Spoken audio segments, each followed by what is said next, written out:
আমাদের সংস্কৃতি, আমাদের সংস্কার সর্বদা থাকবে আমাদের সাথে। ভারতের মহান গ্রন্থ আর কাব্যের সম্পূর্ণ সংকলন। সাবস্ক্রাইব করুন তিলক। হে দেবী, আমার দর্শন কখনো নিষ্ফল হতে পারে না, তাই বর চাও, আমি প্রদান করব।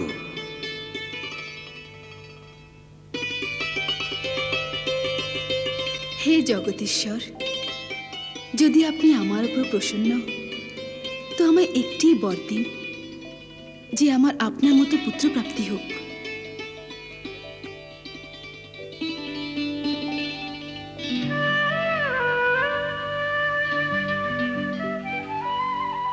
তথাস্তু, তথাস্তু, তথাস্তু।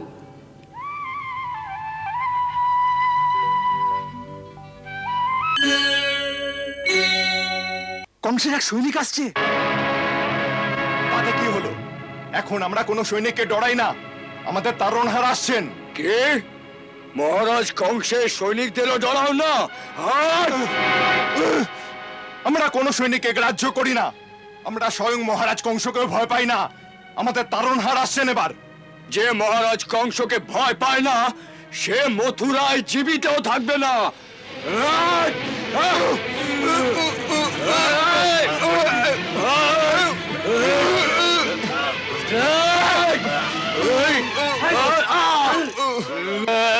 আমরা জীবিত থাকি বা না থাকি, তুমি তার জন্য ভাবছো কেন? এখন তোমার মহারাজ কংস জীবিত থাকেন কি না, তুমি সেই চিন্তা করো। আমাদের তারণহার দেবকীর গর্ভে এসে গেছেন।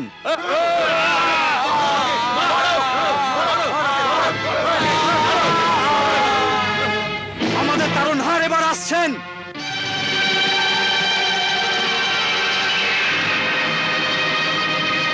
তারণহার, তারণহার, তারণহার। হ্যাঁ, কোন তারণহারের নাম নিচ্ছি? হ্যাঁ, সেনাপতি, আমার সৈনিকের অপমানের মূল্য মথুরাবাসীকে শোধ দিতে হবে। যে তারণহারের নাম নেবে তার জিহ্বা কেটে দাও। যাকেই বিষ্ণু পূজা করতে দেখবে তার মস্তক ছেদন করো। ওদের এই বিষয়ে উত্তম রূপে বুঝিয়ে দাও যে মথুরায় একজনই ভগবান আছেন, আর তিনি হলেন কংস। কংস আর কেবল কংস।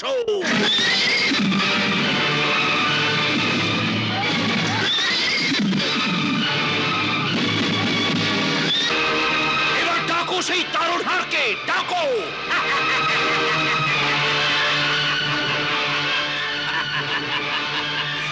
মারো, আরো মারো, চালিয়ে দাও, চালিয়ে দাও। সব জ্বালিয়ে দাও, ছাড়খাড় করে দাও, জ্বালিয়ে দাও। বিষ্ণুর পূজা করা হচ্ছে, তারণহারের নাম নেওয়া হচ্ছে। জ্বালিয়ে দাও সব কিছু, জ্বালিয়ে দাও। ডাকো, ডাকো তোমাদের তারণহারকে, ডাকো, ডাকো, ডাকো তোমাদের তারণহারকে, ডাকো।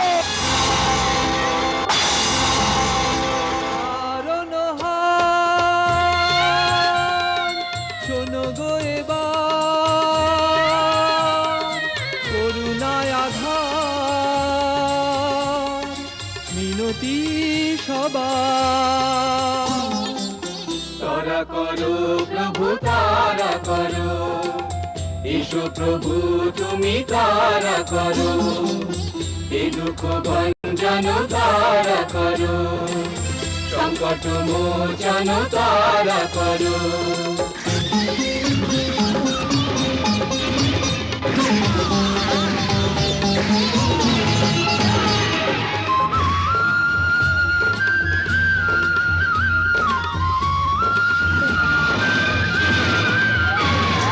সংকটে ধরিত্রী আজি, হিংসার মেঘ ঘর, জানান ধ্বনি ত্রাহি মা মেরি তিন লোকে ছেয়ে যায় চারিদিকে আধার একা ভরসা তোমার কারণ শোনো গো এবার করুণায়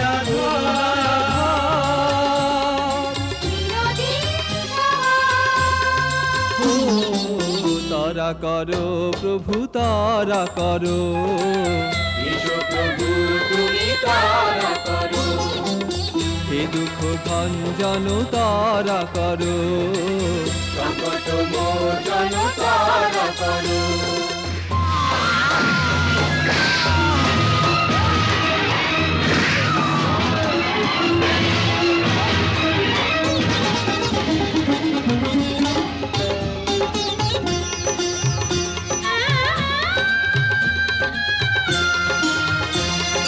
গজরাজের ডাক শুনে গজের রক্ষা করলে তুমি যে অগ্নি থেকে প্রহ্লাদের বাঁচালে করেছো দয়া যাকে অভয় দিয়েছো তাকে কারণ তার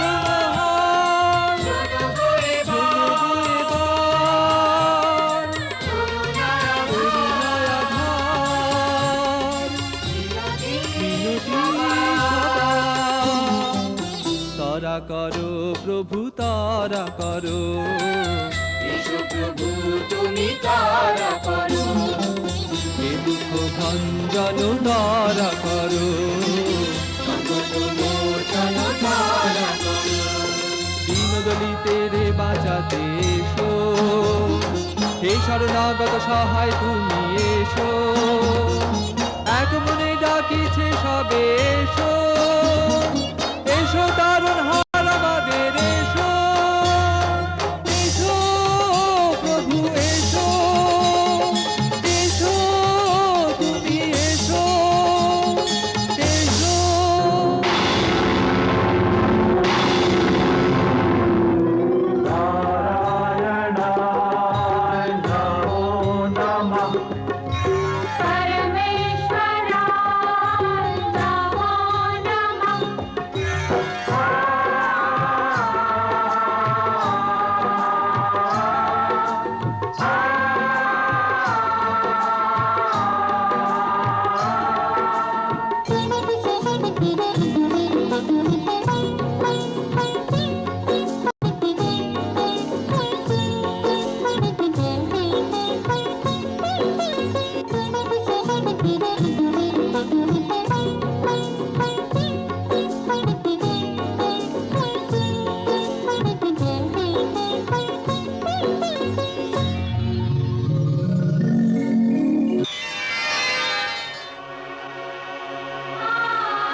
আর্য, জাগুন আর্য, দেখুন এ কি অলৌকিক দৃশ্য।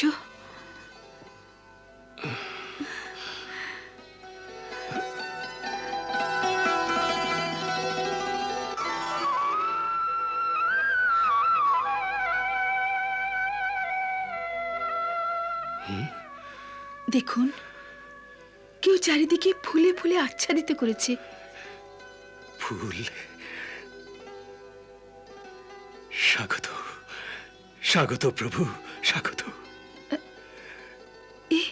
এ কি করছেন আপনি? তারণহারকে নমস্কার করছি দেবী। তারণহার?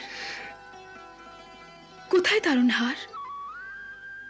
শোনো, যার প্রতীক্ষা সারা জগৎ সংসার করছে, তোমার গর্ভে তিনি অবস্থান করছেন। তোমার উদর থেকে এক এক নীল আভা চতুর্দিকে বিচ্ছুরিত হচ্ছে। তোমায় অষ্টম গর্ভের অভিনন্দন দেবী।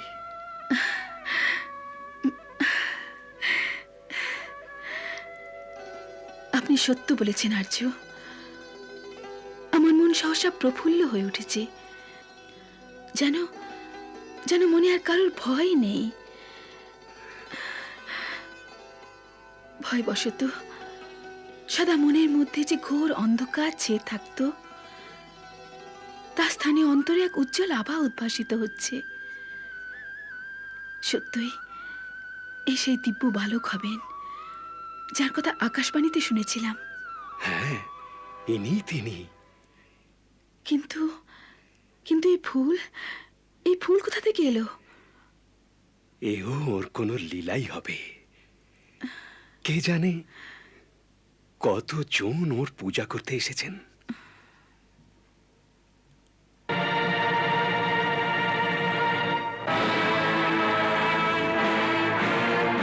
হ্যাঁ, এ কি? হ্যাঁ?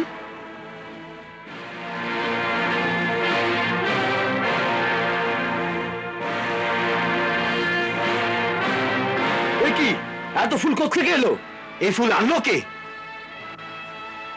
আমি বলছি এই ফুল আনলো কে? এই প্রশ্নই আমি তোমাকে করছি, যে আমাদের নিদ্রাকালে তুমি কাকে আসতে দিয়েছিলে? আমি কাউকে আসতে দিয়েছি? হ্যাঁ, সব আগলে চাবি তো তোমার মুঠোয়। সেই জন্যে তুমি দ্বার খুললে তবেই তো কেউ আসতে পারবে না। উত্তর দাও, কে এসেছিল এখানে? চলো চলো, সব ফুল একত্রিত করো আর মহারাজকে সংবাদ দাও। চলো।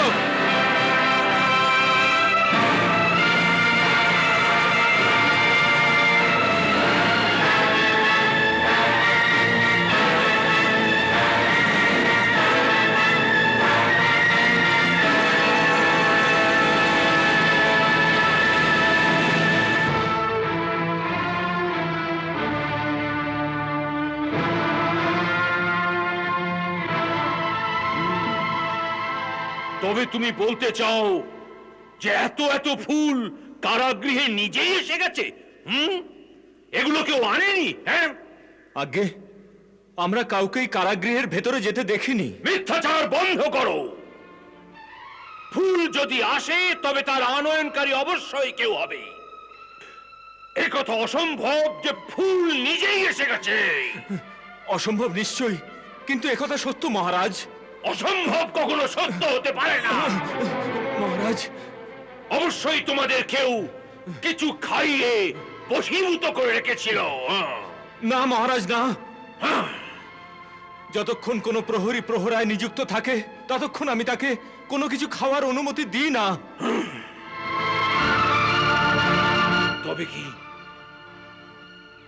তবে কি এটাও বিষ্ণুরই মায়া?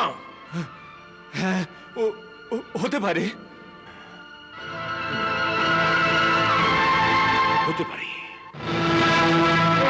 হতে পারে। এটাই তো অষ্টম গর্ভ। হ্যাঁ, এতেই বিষ্ণু আসবে, এতেই। তারপর ও নানা রূপে ছলনা করবে, নানা রূপে। ও ফুল যদি আনতে পারে তবে শিশুও নিয়ে যেতে পারে। হ্যাঁ, সেই জন্য কারাগৃহে প্রহরা দ্বিগুণ করে দাও। সবকটি দ্বারে দুটি করে আগুন লাগাও, দুটি করে। একজন পরিচারিকা সর্বদা বাইরে থেকে দেবকীকেই যেন দেখতে থাকে, বুঝলে? ওই বিষ্ণু খুব বড় মায়াবী, খুব বড় মায়াবী। হতে পারে যে নবম মা সবতী প্রতীক্ষাই করবে না। যে কোনো সময় গর্ভ থেকে ভূমিষ্ঠ হবে। সেই জন্য দিবারাত্র সব সময় আমায় পুরো সংবাদ দিতে থাকবে, বুঝলে? আর কেউ যদি আমার আজ্ঞা উল্লঙ্ঘন করে তবে আমি তাকে খণ্ড খণ্ড করে ফেলবো, বুঝলে? হ্যাঁ। গুরুদেব, দেবকী মাতার অষ্টম গর্ভের সংবাদ শুনতেই কংস খুবই উত্তেজিত হয়েছেন, ভেতরে ভেতরে ভয়ভীত হয়েছেন। ভয় আর উত্তেজনার আবেশে উনি কিছু করতে পারেন গুরুদেব। এই সময় আমাদের কুমার বসুদেব আর দেবকী মাতার সুরক্ষার বিশেষ সাধন করা দরকার। এই জন্যে আমি গুপ্তবেশে আমার লোকেদের কারাগারের চারিদিকে রেখে দিয়েছি, যারা কংস আর ওর কর্মচারীদের গতিবিধির উপর দৃষ্টি রাখবে। অক্রূর, আপনার এসব করার কোনো আবশ্যকতা নেই। আজ্ঞে? হ্যাঁ, কারণ যে তারণহার মাতা দেবকীর অষ্টম গর্ভে আবির্ভাব হয়েছেন, উনি তো স্বয়ং এই জগতের রক্ষক। ওর রক্ষা কে করবে? আপনি ঠিক বলেছেন গুরুদেব, কিন্তু গুরুদেব আপনিই তো শিখিয়েছিলেন যে মানুষ ভগবানের শক্তির উপর ভরসা করুক, কিন্তু অকর্মণ্য না হয়ে যায়, নিজের কর্ম নিজের কর্তব্য অবশ্য করতে থাকে। সেই জন্য আপনার চরণে মার্গদর্শন করার জন্য এসেছি যে এখন আমার কি করা উচিত, যাতে কংস কুমার বসুদেব আর দেবকী বৌঠানের হঠাৎ কোনো ক্ষতি না করতে পারে। তারই উত্তর আমি আপনাকে দিয়েছিলাম যে আপনি ওদের সম্বন্ধে কোনো চিন্তা করবেন না। এই সময় ওই কারাগারের মধ্যে দেবলোকের সমস্ত শক্তি অদৃশ্য রূপে দেবকীর গর্ভে স্থিত সেই দিব্য শিশুর পরিক্রমা করছে। একদিকে তো স্বয়ং সর্বশক্তিমান দেবকীর গর্ভে, আর অন্যদিকে ওনার দুই পরম শক্তি রোহিণী আর যশোদার গর্ভে। দেখুন অক্রূর, এই ধরিত্রী মাতার সৌভাগ্য তো দেখুন। আজ পর্যন্ত কোনো কালে কোনো লোকে এমন তিন মহাশক্তি একসাথে অবতীর্ণ হননি। আজ সারা বিশ্বে আমাদের ধরাও বন্দনীয় হয়ে গেছে। আজ অন্য তারামণ্ডল থেকে যদি কেউ আমাদের ধরিত্রীকে দেখে, তো সে আমাদের ধরিত্রীর চারিদিকে এক দিব্য আভার ছটা নিশ্চয়ই দেখতে পাবে অক্রূর।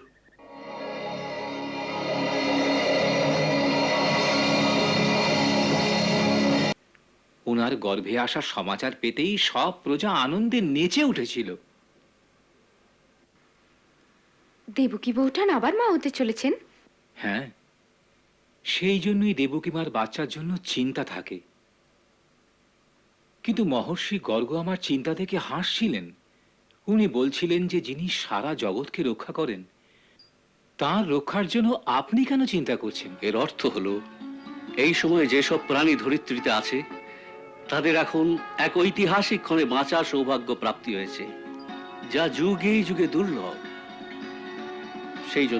সেই জন্য আমাদের বারংবার প্রভুকে প্রণাম করে নিজেদের পূর্বপুরুষদের ধন্যবাদ দেওয়া উচিত, যাদের পুণ্যে আমাদের এই সৌভাগ্য প্রাপ্তি হয়েছে যে আমরা এই যুগে জন্ম নিয়েছি, যে যুগে তারণহারির চরণ চিহ্নে এই ধরিত্রী সুশোভিত হয়েছে।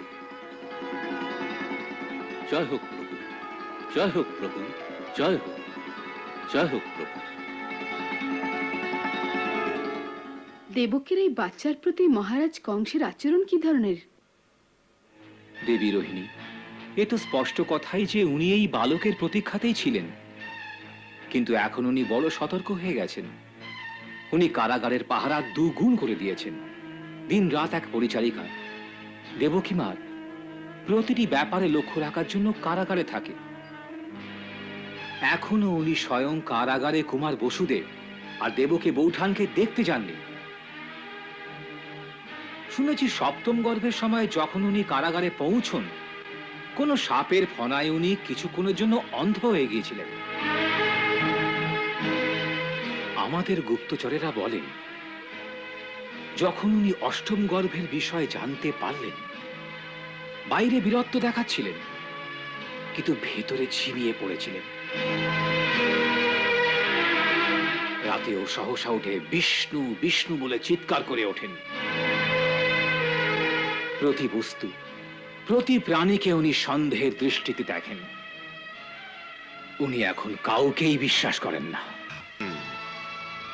মহারাজের আজ্ঞা যে কারাগারের ভেতর পাহারা দ্বিগুণ করে দেওয়া হোক, আর কারাগারকে বাইরে থেকে অষ্টপ্রহর ঘিরে রাখা হোক, যাতে কেউ কোনো রকমে ভেতরে আসার চেষ্টাও না করতে পারে। এই অষ্টম গর্গ আমাদের পদে পদে সাবধানে থাকতে হবে।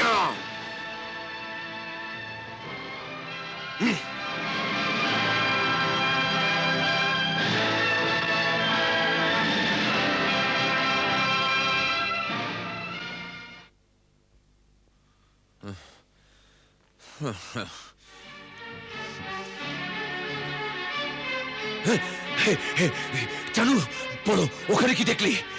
কি সংবাদ? না মহারাজ, ওখানে এমন কিছু নেই যা বিচিত্র। সব ব্যাপারে সামান্য। আর দেবকী? হ্যাঁ, দেবকী অবশ্য কিছু বদলে গেছেন মনে হলো। বদলে গেছিস? হ্যাঁ, ওর চেহারাতে যে ভয় দেখা যেত তা ছিল না। বড়ই বড়ই বিচিত্র ব্যাপার। হ্যাঁ, বিচিত্র ব্যাপার তো এই যে ভয় দেবকীর চেহারায় থাকা উচিত, সেই ভয় আপনার চেহারায় দেখা যাচ্ছে।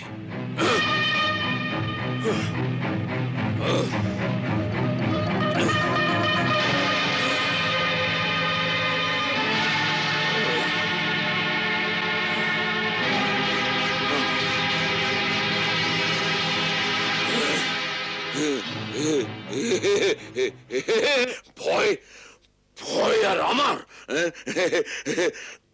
তোমার বলার অর্থ এই যে জানুর যে আমি ভয় পেয়েছি? না না জানুর, কংস কখনো ভয় ভীত হয় না, ভয় ভীত হয় না। ভয় বা উন্মাদ না হলেন, কিন্তু আপনি বিচলিত তো হয়েছেন প্রভু।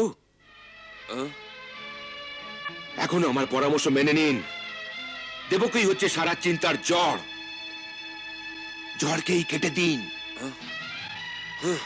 না থাকবে দেবকী, না থাকবে চিন্তা।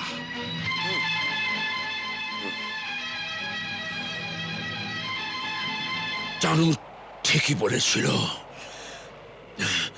দেবকী সারা চিন্তার জল। এই জলকে শেষ করে দাও, এই জলকে শেষ করে দাও। না থাকবে দেবকী, না থাকবে চিন্তা। না থাকবে দেবকী, না থাকবে চিন্তা। চানুরের কথাই ঠিক। হ্যাঁ, আমি দেবকীকে মেরে ফেলবো, আমি দেবকীকে মেরে ফেলবো, আমি দেবকীকে মেরে ফেলবো, আমি দেবকীকে মেরে ফেলবো।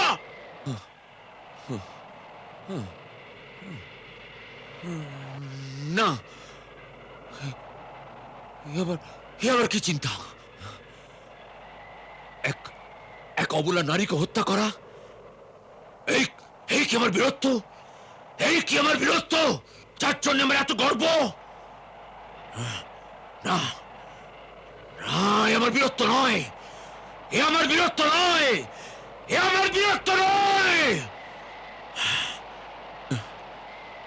আমি দেবকীকে বধ করতে পারবো না, আমি দেবকীকে বধ করতে পারবো না, আমি দেবকীকে বধ করতে পারবো না, আমি দেবকীকে বধ করবো না, কিছুতেই না।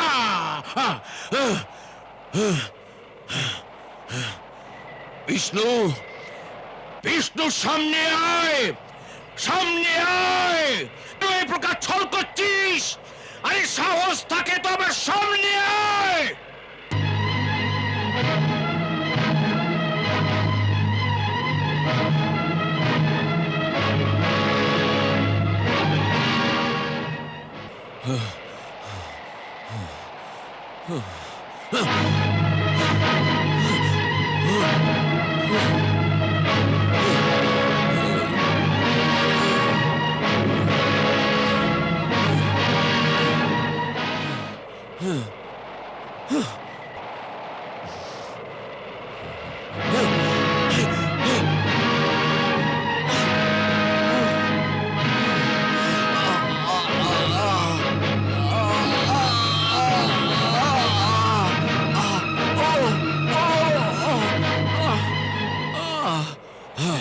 বাহ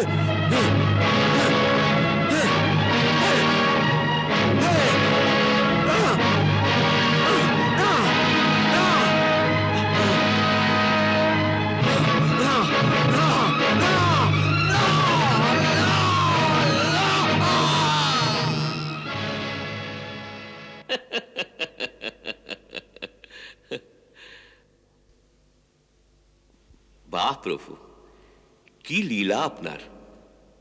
যে পাপী আপনাকে পরম শত্রু মনে করে, তার মনের এমন স্থিতি।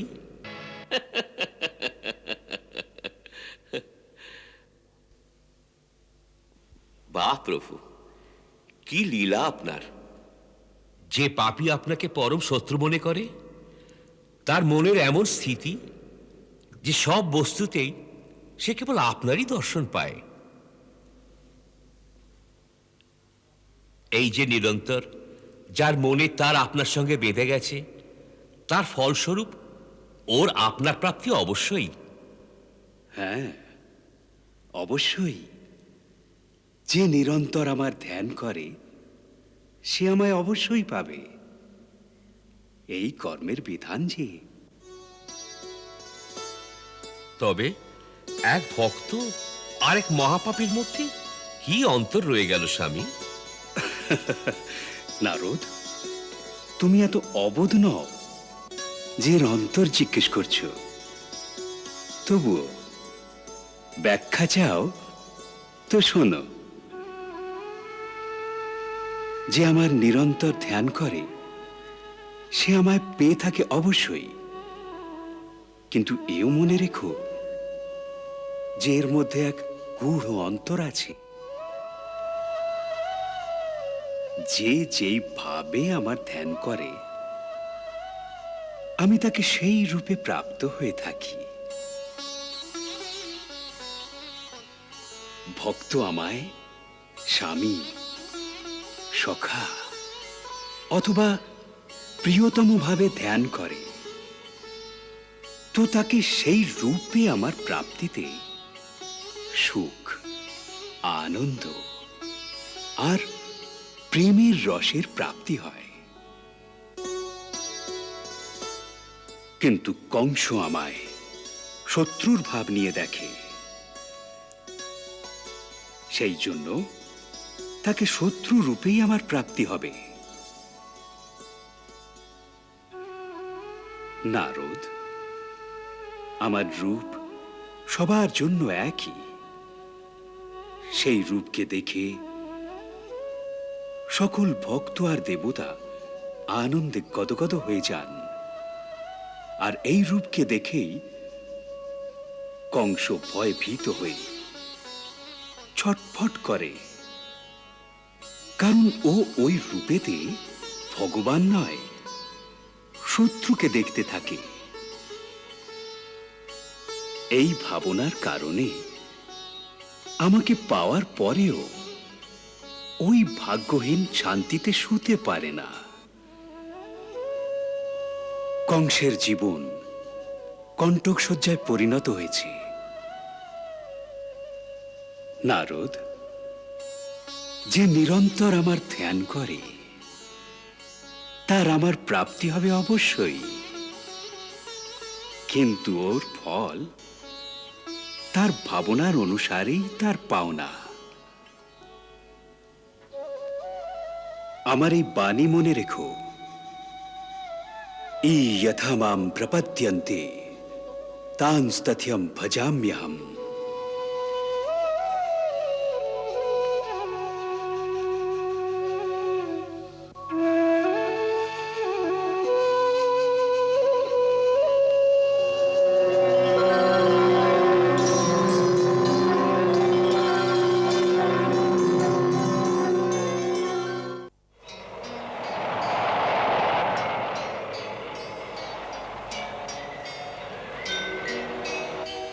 কৃষ্ণ পক্ষ তিথি অষ্টমী, ভাদ্র মাস মনোহার, চন্দ্রবংশ রোহিণী নক্ষত্র, দিন বিশুদ্ধ বুধবার দিন বিশুদ্ধ বুধবার বৃষভ লগ্নতে চন্দ্রমা লগ্ন রাশি একসাথে যবে সব শুভ হয়ে আসে প্রকট যে হন শ্রীনাথ প্রকট যে হন শ্রীনাথ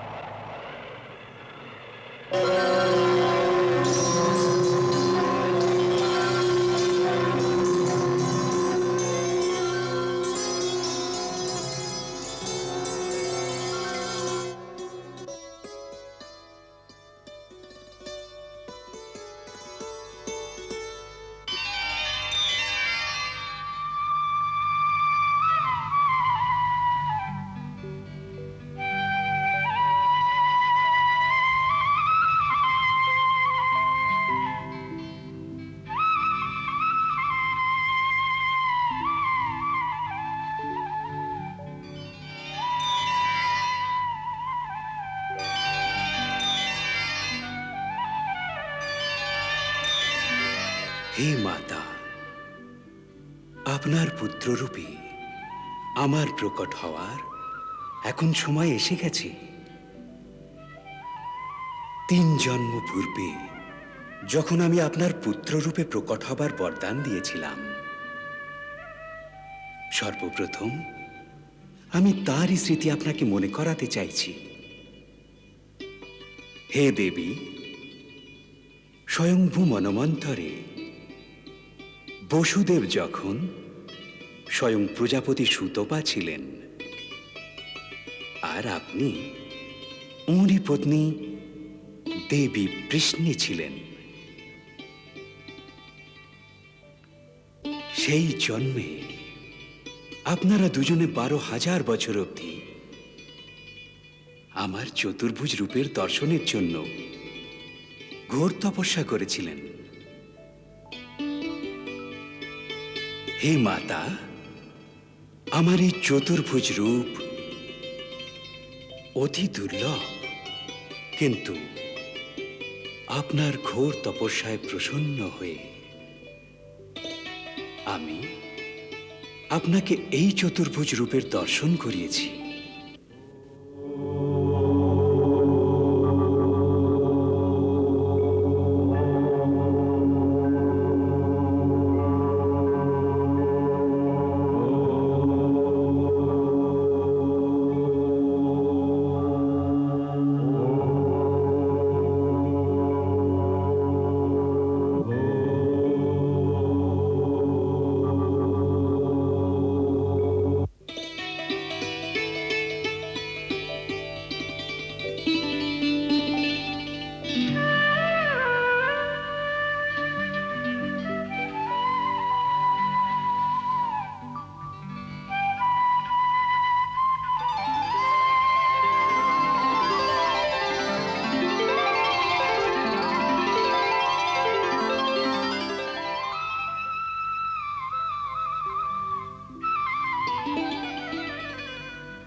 হে প্রজাপতি সুতপা, হে দেবী বৃষ্ণি,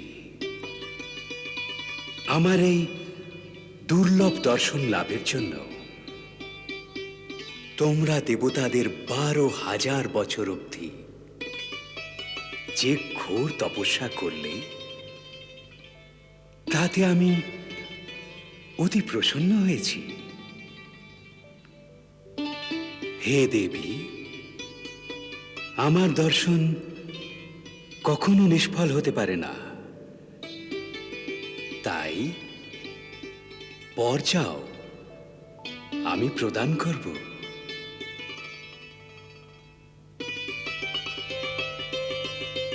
হে জগদীশ্বর, যদি আপনি আমার উপর প্রসন্ন, তো আমায় একটি বর দিন যে আমার আপনার মতো পুত্রপ্রাপ্তি হোক।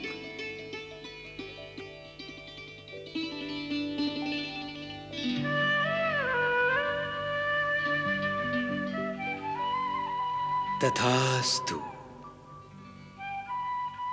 তথাস্তু তথাস্তু।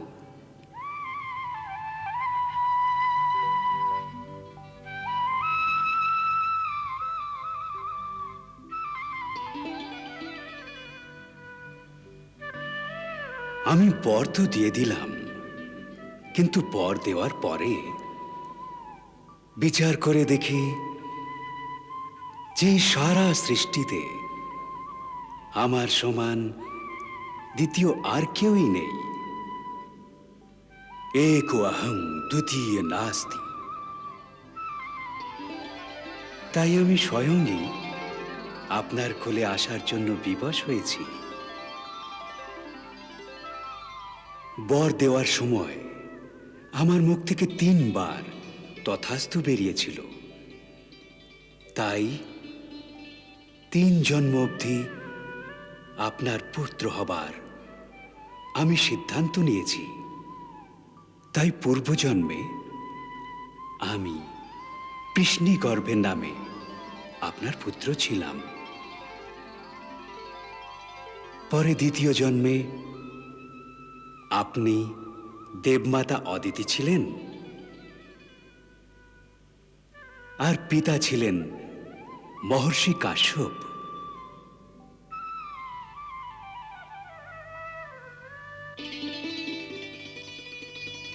সেই জন্মে যখন আমি আপনার পুত্ররূপে প্রকট হই, তখন আমার নাম উপেন্দ্র ছিল। শরীর ছোট হওয়ার দরুন লোকে আমায় বামন বলেও ডাকত। সেই রূপে আমি রাজা বলির উদ্ধার করেছিলাম।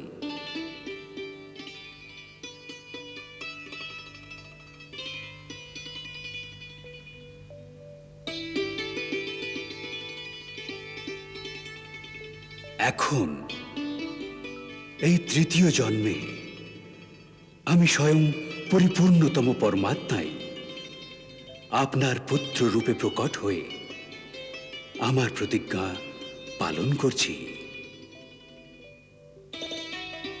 এই সময় আমি আপনাকে আমার এই রূপ এই জন্য দেখালাম যেন আপনি আমার পূর্বের অবতারদের স্মরণ করতে পারেন।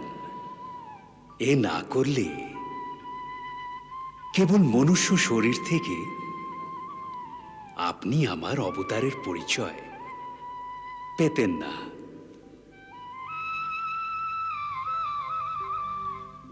এর সাথে সাথে হে মাতা, আমি আপনাকে মুক্তির রাস্তাও দেখাচ্ছি।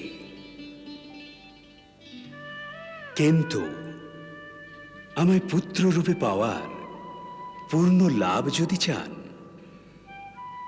তো পুত্র মোহ ত্যাগ করে আমার প্রতি ব্রহ্মভাবেরই ভাবনা রাখবেন। এতে আপনার এই জন্মের মোক্ষ প্রাপ্তি হবেই। হে জগদীশ্বর, যদি আমার মোক্ষপ্রাপ্ত করারই আকাঙ্ক্ষা হতো, তো সেই দিনই আমি মোক্ষের বর চাইতাম না। না প্রভু, আমি মুক্তি চাই না। আমার তো আপনার সঙ্গে মা ছেলের সম্পর্কের অটুট বন্ধন চাই। বাৎসল্য ও মোহের শৃঙ্খলে আপনার সঙ্গে বাঁধা থাকি, এই আমার আকাঙ্ক্ষা। যদি তাতেও আমায় জন্ম জন্মান্তরে ঘূর্ণি থেকে মুক্তি না মেলে, হে সকল সৃষ্টির স্বামী, হে পরমেশ্বর, এই চতুর্ভুজ রূপকে আমার সামনে থেকে সরিয়ে এক মানবী বালকের রূপে আমার সামনে আসুন, যাকে মাতার মমতায় লালন পালন করি, যে আমায় জ্বালায়, দুঃখ দেয়, তো তাতেও আমি আনন্দ পাই। যাকে শাসন করি, সে কাঁদে, আবার ওকে বুকে হৃদয় লাগিয়ে আমি পরম বাৎসল্য রস পান করি। এই জন্যে জ্ঞান ধ্যানের এই বাক্য, এই ভক্তি, এই আরাধনা, এই বড় বড় আধ্যাত্মিক কথা সব ভুলে যেতে চাই। কেবল যেন স্মরণ করি মাতার মোহ। আমার অন্তরকে জ্ঞান, যোগ, বৈরাগ্য, ভক্তি ইত্যাদি সমস্ত দুর্লভ পদার্থ থেকে মুক্ত করে দিন, রিক্ত করে দিন। আমার অন্তর আর অন্তঃকরণকে কেবল মমতার রসে ভরে দিন প্রভু, মমতার রসে। আমি কেবল মা আর পুত্রের সম্বন্ধই যেন স্মৃতিতে রাখি। বাকি সারা জ্ঞান আমার হৃদয় পট থেকে মিটিয়ে দিন প্রভু।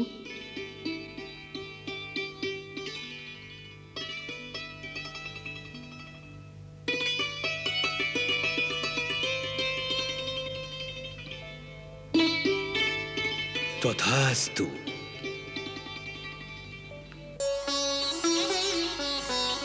হে মাতা, যখন আমি গোকুল থেকে আমার লীলা সমাপ্ত করে মথুরায় ফিরব, তো আপনার মনোবাঞ্ছিত মাতৃত্বের সম্পূর্ণ আনন্দ প্রদান করব।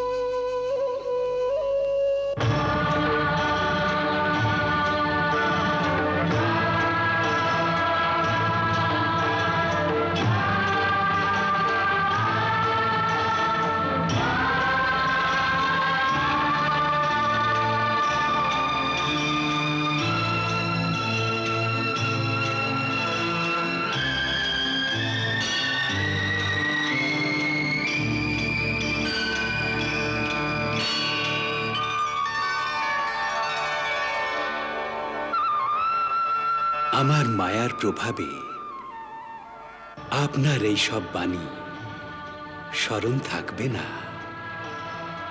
আপনি পুত্র মোহের ভাবনার জালে স্বয়ংই নিজেকে জড়িয়ে ফেলে একদিকে মাতৃত্ব আর বাৎসল্যের সুখ, আর অন্যদিকে মায়ের ভাবুক হৃদয়ে গভীর পীড়া, দুই ভাবনারই অনুভব করবেন।